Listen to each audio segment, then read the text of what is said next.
मैंने 4 साल अगर देखा जाए तो कम से कम 4 साल पीसीएस की तैयारी को दिए हैं और 2 साल मैंने यूपीएससी की तैयारी करी, लेकिन फिर मुझे लगा ये मेरे बस की बात नहीं है, तो फिर मैंने यूपीएससी छोड़ के पीसीएस पे ट्राई करना स्टार्ट किया और 3 साल पीसीएस की तैयारी करी। मैंने जब 3 साल पीसीएस की तैयारी करी तो फिर मैंने कुछ नहीं देखा। मैंने बहुत अच्छी तरह से पढ़ाई करी, 12-12 घंटे मैंने लाइब्रेरी में बैठी हूँ। मैं एक चेयर पे एक सामने सीट है वुडन, तो वहाँ पे बैठी हूँ। मैंने कुछ नहीं देखा लाइफ में। मुझे लगा कि मैं आज बिल्कुल ऐसे तपस्या कर लूँगी, ऐसे एकदम से बिल्कुल अभी इंजॉय नहीं करूँगी, सिलेक्शन हो जाएगा तब इंजॉय कर लूँगी जो भी चीज़ें हैं। बहुत मन मारा, कोई सजावट नहीं, कोई श्रृंगार नहीं, कुछ नहीं, बिल्कुल सादा एकदम ऐसी लाइफ जी है। और हर चीज़ मैं ये सोच के टाल देती थी कि मैं बाद में जी लूँगी, वहाँ जाना है, मन है, नानी घर जाना है, बाद में चली जाऊँगी, बाद में कर लूँगी, बाद में कर लूँगी। बाद में ये हुआ कि 5 साल के बाद मेरा सिलेक्शन तो नहीं हुआ। मेरी स्पाइन में प्रॉब्लम इतनी हो गई है कि अब मैं एक शादी करके नॉर्मल लाइफ जीने का भी नहीं सोच सकती हूँ, क्योंकि लड़कियों को at the end of the life शादी करनी ही होती है। तो अभी मैं शादी करने का भी नहीं सोच सकती हूँ कि शादी करके मैं एक नॉर्मल लाइफ जी लूँ। मैं ये भी नहीं सोच पा रही हूँ क्योंकि मेरी स्पाइन में प्रॉब्लम इतनी है। मैं खेत पे आ जाती हूँ, कुछ थोड़ा यहाँ पे एक्सप्लोर करती हूँ, अच्छा लगता है, थोड़ा मेरा इस तरह से टाइम कट जाता है। तो उस टाइम पे मुझे पेन की तरफ ध्यान नहीं जाता। पेन रहता है 24 घंटे है। मैं कोई भी दुनिया का कितने भी तगड़े लेवल का पेन किलर खा लूँ, मेरा पेन कम नहीं होता है। और मुझे नहीं पता है कि मैं कब ठीक हो भी पाऊंगी कि नहीं, क्योंकि मैंने लखनऊ के जितने भी बेस्ट डॉक्टर्स थे, न्यूरो, ऑर्थो और सबको दिखा लिया, सारा दुनिया भर का ट्रीटमेंट करवा लिया है, मुझे आराम नहीं मिल रहा है। मुझे मायोफेशियल सिंड्रोम है और जो मैंने तपस्या करी थी उसका कोई रिजल्ट नहीं निकला, ना मेरा एग्जाम निकला। और मैं ये सोचती थी हमेशा कि मैंने कभी सोचा ही नहीं था कि मेरा कभी सिलेक्शन नहीं होगा। मैं आज भी मतलब मेरे दिल में ये उम्मीद है कि एक दिन मैं ठीक हो जाऊंगी और फिर मैं अच्छे से पढ़ाई कर लूंगी, मेरा सिलेक्शन निकल जाएगा। सिर्फ उम्मीद है, सोच रही हूँ, लेकिन कुछ पॉजिटिव रिजल्ट दिख नहीं रहा है अभी। अभी कुछ पॉजिटिव चीज़ें हो नहीं पा रही हैं लाइफ में, तो थोड़ा है ऐसे ही बस। नमस्कार, मैं आपका दोस्त तेजेंद्र हिमाचल का एक छोटा सा यूट्यूबर हूं और मैं अक्सर देखता हूं बहुत सारे लोग मुझसे जुड़े हुए हैं, प्रत्यक्ष तौर पर, अप्रत्यक्ष तौर पर। मैं कई बार काफ़ी खुश नसीब मानता हूं खुद को कि बहुत सारे लोग जो है वो राय लेते हैं और उन्हें अच्छा भी लगता है जब वो बात करते हैं, उन्हें एक पॉजिटिव रिस्पॉन्स मिलता है। मैं पिछले कल एक लड़की की वीडियो देख रहा था, she was literally crying about her situation, how she went through the trauma, कि उसकी लाइफ में क्या हुआ। उसने स्टडी में इतना अपने आप को जो है एनग्रॉस्ड कर दिया कि शी वॉज लाइक कि भाई हम अब कुछ नहीं हो सकता। और हमेशा मैं अपनी वीडियोस में यही कहता था कि दोस्तों, जीवन में ना पढ़ाई सब कुछ नहीं है, किताबें सब कुछ नहीं है, जीवन और किताबें साथ चलनी चाहिए। मेरा कहने का मतलब, किताबें आगे निकल जाए फिर खतरनाक हो जाता है, किताबें पीछे रह जाए फिर खतरनाक होता है, किताबें साथ चलनी चाहिए।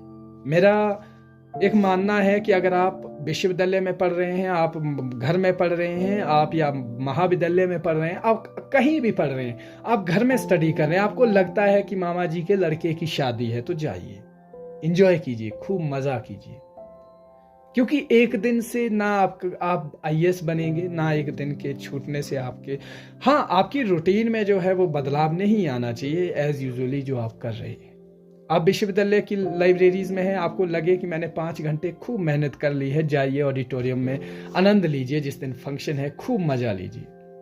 क्रिकेट प्रेमियों को एक सलाह देना चाहूंगा, आपको लगता है नहीं छूट रहा है क्रिकेट, संडे को इतना खेलो कि 6 दिन जो है आपका कथारसिस हो जाए, आपके जीवन में जो स्ट्रेस है वो रिलीज करने का काम करे। क्योंकि ये सारी चीजें जो लाइफ में रहती है, ये हमारे लाइफ के पहलू है। किताबें ही एकमात्र पहलू नहीं हो सकता। वो जो गांव का जो देहात जीवन होता है वो क्यों सुंदर है। लोग स्टैटिक नहीं है, लोगों के जीवन में, लोगों के दैनिक कार्य में जो काम चला रहता है उसमें जो है वो बहुत सारे जो है फ्लेक्सिबिलिटी होती है। कभी खेतों में चले गए, कभी भेड़ बकरियों के साथ चले गए, गाय के साथ चले गए, कभी कहाँ कभी कहाँ कभी कहाँ कभी कहाँ। लेकिन ये जो लूप की जिंदगी एक विद्यार्थी जी रहा है कमरों में बंद, की नहीं, कल देखा जाएगा, बाद में एंजॉय करेंगे, बाद में देखा जाएगा, बाद में कुछ नहीं होता, बाद में होता है पछतावा, सिर्फ पछतावा और दुख। कि हमने काश ये किया होता, हमने काश वो किया होता। आप हर चीज कीजिए, आपके इंजॉय से किसी दूसरे का हार्म ना हो, वो ध्यान रखना होता है। मैं हमेशा कहता हूं अपने मित्रों को कि यार चले, जीवन में जरूरी नहीं है आप कहीं ऑडी में गए, आपने ऐसा डांस किया कि लोग देखें, हाँ ऐसा भी होता है, ऐसा भी कोई नाचता है। I mean कि अपने जीवन को अपने ढंग से जियो। लोगों के झमेलों में फंसे रहोगे, क्या सोचेंगे लोग, क्या सोचेंगे वो आपका काम नहीं है, वो लोग कर रहे हैं। मेरा कहने का मतलब है, लोग क्या सोचेंगे वो आपका काम नहीं है, वो लोग सोच रहे हैं। I mean कि जिंदगी में ये जो हमारे एक्सटर्नल पहलू है, ये जीवन में बहुत काम आते हैं। आपकी लाइफ का जो है भट्टा गोल हो जाएगा, फिर समझ आएगी कि नहीं यार, हमने तो बहुत कुछ करना था, हमने इस पढ़ाई के अलावा भी जीवन को जीना था, बट नहीं हो पाया।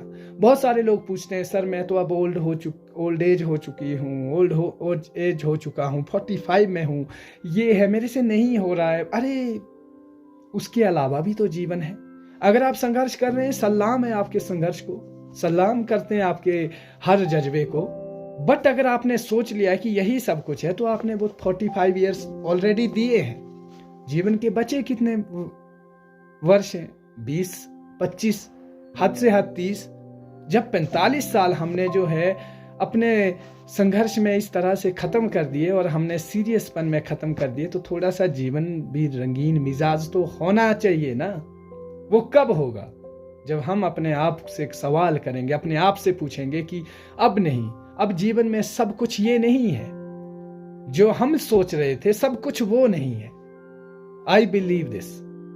मैं फिलॉसफी में विश्वास नहीं करता। मेरे जितने भी फ्रेंड हैं विश्वविद्यालय के या महाविद्यालय के, स्कूल के, सबको पता है, गांव में जाओ, ऐसा आनंद करो, चिल करो कि आपको लगे कि ये बंदा तो हर कुछ ही है। आप गांव में जाओ, जब आप कहीं काम करने जाते हैं तो काम भी इस शिद्दत से करो कि यार ऐसा लगे ये व्हाट आर एफर्ट्स यार। हर चीज को जीना पड़ता है। रोजगार गारंटी में भी काम करने जाओ तो लगे कि मजा आ गया।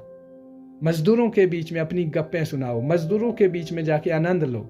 वहां पर अपनी विश्वविद्यालय की फिलॉसफियों को जो है वो किसी टेबल पर रख कर जाना पर, वहां देहात की जिंदगी में देहात के स्टाइल में रहो, मजा आएगा। ये है जीवन। जीवन वो नहीं है कि आप विश्वविद्यालय से गए, गांव में चले गए, अपनी फिलॉसफी वहां पे देने लगे, फिर आप जो है तटस्थ हो जाओगे। You will be neutralised. आपको जो है फिर एलिनेट किया जाएगा, या तो खुद हो जाओगे या किया जाएगा। तो जीवन को जो है हर रंग के साथ, हर मौसम के साथ जीना सीखो, वही जिंदगी है। आज के लिए इतना ही। आपका समय शुभ रहे। जय हिंद।